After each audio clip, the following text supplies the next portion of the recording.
Do you watch videos while eating? Do you feel tired in the middle of the day? Do you find it hard to focus for more than 30 minutes? Are you in fact a bitch? Holy shit, these guys are about to click off in the first 10 seconds. What am I doing, man? I can guarantee you that at some point in your life, you've probably told yourself, hey, I'm gonna lock in and get this thing done. But in reality, you didn't get shit done. And this has probably happened to you more than once.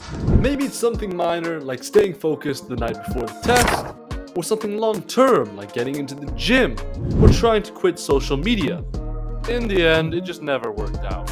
But it's not because you were born stupid or lack the motivation or even feel like shit. You simply lack the mental capacity to improve or to work beyond a certain point. Which is why in this video, I'm gonna show you how you can improve your mental capacity so that you can get better grades.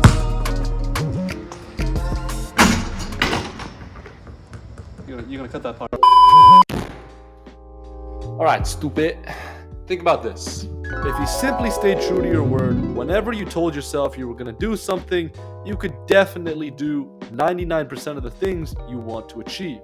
But you don't, because you can't focus for that long. Because if you don't see flashy colors in the next 5 seconds, you're gonna get bored and click off this video. Still with me, right? The reality is, you just can't sit still. Take a look at two people trying to build up a skill. Let's say basketball. Who's gonna be better? The guy who works on his game 3 hours a day, 6 days a week, or the person who says they're committed, but only actually does an hour of productive work every 2 days and copes with the missing days in between because you need rest? Definitely the first guy. Oh, motherfucker! But my point is, to get better at a skill, well, I mean, this channel is mostly for getting better grades, but this applies to everything, to be honest. But my point is, to get better at a skill, you need to be able to work on it consistently and do hard work for long periods of time without expecting immediate change, immediate results. But the problem is, you can't stay long enough to get your first taste of success. And so before the magic happens, you already quit. Now you're probably thinking, Daniel, shut the fuck up. Just tell me what to do. Now there's 2 levels to this. If you're a brain dead ass basket with the attention span shorter than my conversations with girls, then you need to play the screen time game. You're probably wondering, what the fuck is the screen time game? The goal here is to prepare yourself to do hard work for long periods of time. But if you can't even take a 10-minute walk without itching to go look at memes, we've got a problem. One of the best ways of overcoming this problem is to stop over-consuming content. More specifically, short-form content which fries the fuck out of your attention span. To play the screen time game, you gotta see where your screen time is right now and cut that shit down by at least 2 hours, maybe 3 if you're down bad. It's literally that simple. And the less exposure you get to that type of poison, which makes your attention span better. Now, if your screen time is already around, 1 to 3 hours max, and you can probably skip this step.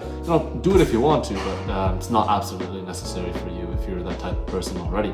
Hey guys, so I just realized that, when I was making this video, I was a little bit too over energetic and forgot that, I actually forgot to explain, what do you do in the meantime when you're trying to lower your screen time. So I'll just really quickly give a couple of examples, right?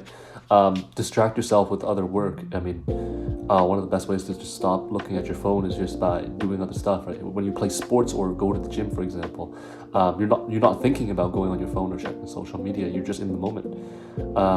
Study, go out with friends. It's not the most productive thing, but it'll help for sure. So those are just some examples. I hope this kind of clears things up. I know I'm a little bit over the top in this video, so bear with me if you don't like that, but yeah, I just wanted to pop in here and make sure you guys get the full picture.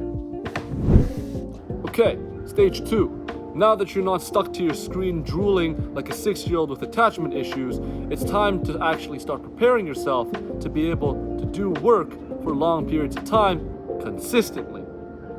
Now, when I was training to do this, I used something that I call the morning method. my first major activity as soon as I wake up is to do the task that is most important. And it's hard because as soon as you wake up, you just want to relax, and just chill. But you do the hardest thing as soon as you wake up. So if I were trying to be consistent in studying, I would get dressed, wash my face, and go straight down to the basement where I'd study for the first hour or two of my day. And I don't do anything else until that's completed. And, if you're a type of person who, doesn't really get hungry as soon as you wake up and you find that you only have an appetite an hour or two later, this is a great and productive way of killing time. Now you're probably thinking, Daniel, I'm a student. I go to sleep at 1 a.m. on a good day, and I wake up at 7:30 a.m. looking like this one creepy guy from Death Note. But don't worry, there is an alternative, which is working as soon as you get back from school. And you're probably thinking, why would I work on school work or do other work when I just came back from 6 hours of torture? You'll notice that between these two examples, the one thing in common is that you do work especially when you don't feel like it. And that's the skill we want to work on, being able to power through discomfort. But once you build up this skill of being able to work, especially when you don't feel like it, you're going to be able to work through those times when you lose motivation in the middle of your work session. And as long as you remember that you were meant to do more than scrolling like an NPC, you're going to be able to find the energy and the motivation to go back and do the things that actually need to be done. And one last thing before I end off this video, I just want to stress the fact that just because, this video is a little bit more out of pocket, I tried to have a little bit more fun with it in terms of, the character I like to play. But at the end of the day, the things that I'm saying should still be taken seriously. And, I'm still very new to YouTube, so sometimes I may not be able to package the message in the best way or the most digestible way. And if that's the case, don't hesitate to reach out to me.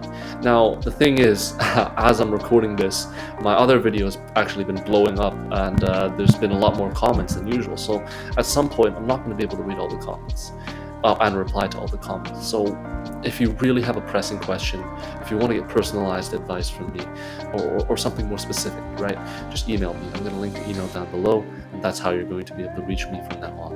Because, quite frankly,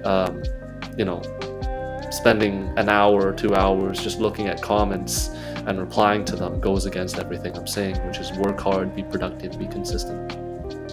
So with that being said, thank you so much for watching this video. Thank you for your support, and I'm going to keep making them. See you around.